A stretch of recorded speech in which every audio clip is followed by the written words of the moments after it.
প্রতিদিন আমার ফার্মেসিতে একটা মেয়ে কাস্টমার আসে। তখন রাত বেজে প্রায় 12টার মতো।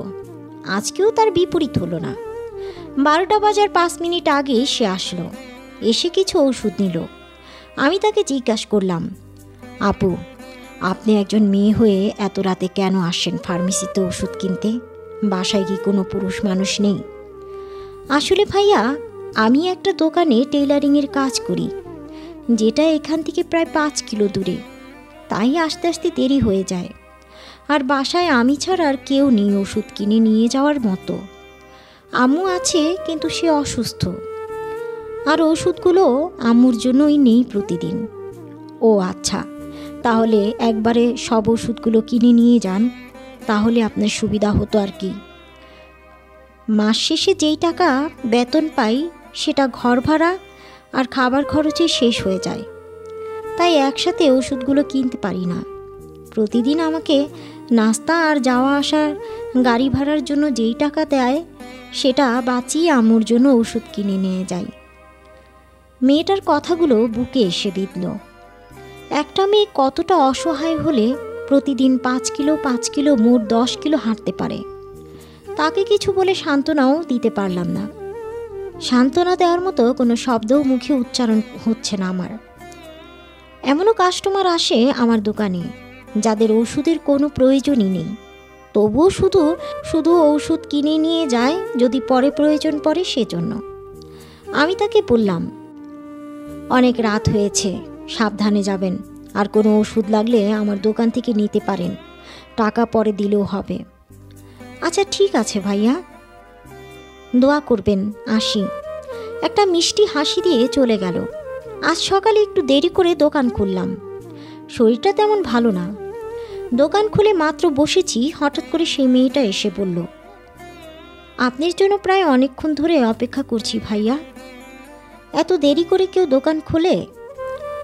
আমি তার দিকে তাকিয়ে একটা মুচকি হাসি দিয়ে বললাম, আসলে শরীরটা একটু খারাপ, তাই ঘুম থেকে উঠতে লেট হয়ে গেছে। সরি, আপনাকে অপেক্ষা করতে হয়েছে আমার জন্য। না না, সমস্যা নেই ভাইয়া, আপনি নিজের শরীরের যত্ন নেবেন আর আমাকে একটা হেল্প করুন ভাইয়া। জি বলুন, চেষ্টা করব ইনশাল্লাহ। আসলে আম্মুর শরীরটা ভালো নেই, তাই আজ হাফ টাইমের জন্য কাজে যেতে পারিনি। আমার কাছে টাকাও নেই। আপনি যদি একটু এই ওষুধগুলো দিতেন ভালো হতো। আমি দুপুরের পরে দোকানে যাব, রাতে ফিরে আপনাকে টাকা দিব। এই মুহূর্তে আমার কাছে কোনো টাকা নেই। সমস্যা নেই, আপনি পরে দিলেও চলবে। কি ওষুধ দেব বলুন? এই যে প্রেসক্রিপশন, এখানে লেখা আছে। তারপর তাকে কিছু ওষুধ দিয়ে দিলাম। সে একটা ধন্যবাদ দিয়ে চলে গেল। আমিও ব্যস্ত হয়ে গেলাম দোকানে। রাত প্রায় 11টার মতো বাজে। কিছু লোক আসলো আমার দোকানে। তারা আমাকে জিজ্ঞেস করে বলল, ভাই, আপনি তো ডক্টর, তাহলে আপনিই বুঝবেন কি হয়েছে। জানি না, সামনে একটা অল্প বয়সী মেয়ে পড়ে আছে। শরীর থেকে অনেক রক্ত বের হচ্ছে, তবে মনে হচ্ছে ধর্ষণ মামলা ভাই। মেয়েটার অবস্থা খারাপ ভাই, বাঁচবে কি না আল্লাহ জানে। আপনি একটু আসেন আমাদের সাথে। আমি কোনো মতে দোকানের শাটার নামিয়ে তাড়াতাড়ি করে তাদের সাথে গেলাম। একটু সামনে গিয়েই দেখলাম 4-5 জন মানুষ একসাথে জটলা পাকিয়ে দাঁড়িয়ে আছে।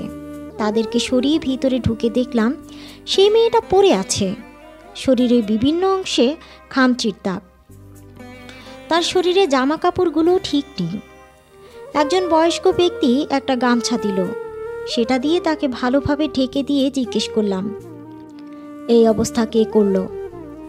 সব সময়ের মতো মুখে মিষ্টি একটা হাসি দিয়ে খুব কষ্ট করে বলল,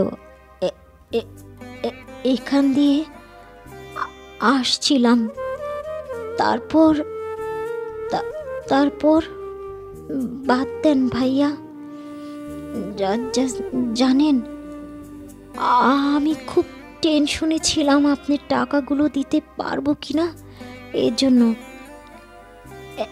এই যে আপনার টাকা। তারপর রক্তাক্ত হাতে কিছু টাকা বের করে আমার সামনে ধরল। টাকাগুলো হাতের রক্তে লাল হয়ে গেল। সে আবারও বলতে লাগলো, ভাইয়া, আমি ছাড়া আমার আম্মুর এই দুনিয়ায় কেউ নেই। এই কথা বলেই চুপ হয়ে গেল, আর কোনো কথা বলতে পারল না। আমি নাড়ি চেক করে দেখলাম সে আর নেই, এই দুনিয়ার মায়া ত্যাগ করে চলে গেছে। সব কিছু এত তাড়াতাড়ি ঘটে গেল যে তাকে হসপিটালে নিয়ে যাওয়ার কোনো চান্সই পেলাম না।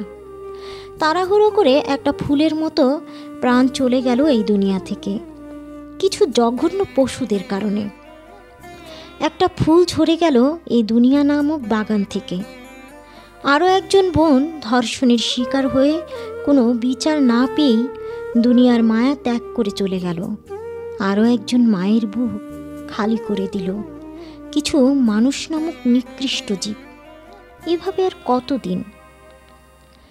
কাহিনীটি এখানেই সমাপ্ত হলো। এটি একটি অনুগল্প। কাহিনীর নাম ধর্ষণ। লিখেছেন ইমতিয়াজ আহমেদ শ্রাবণ। কাহিনীটি কেমন লাগলো অবশ্যই কমেন্ট করে জানাবেন। যারা এখনও আমার চ্যানেলটি সাবস্ক্রাইব করেননি তারা এখনই আমার চ্যানেলটি সাবস্ক্রাইব করে পাশে থাকা বেল আইকনটি বাজিয়ে দিন, যাতে পরবর্তী নোটিফিকেশন আপনার কাছে খুব সহজেই পৌঁছে যেতে পারে। আমি এই প্রত্যাশা আজকের মতো এখানে বিদায় নিচ্ছি। ভালো থাকবেন, সুস্থ থাকবেন। ধন্যবাদ।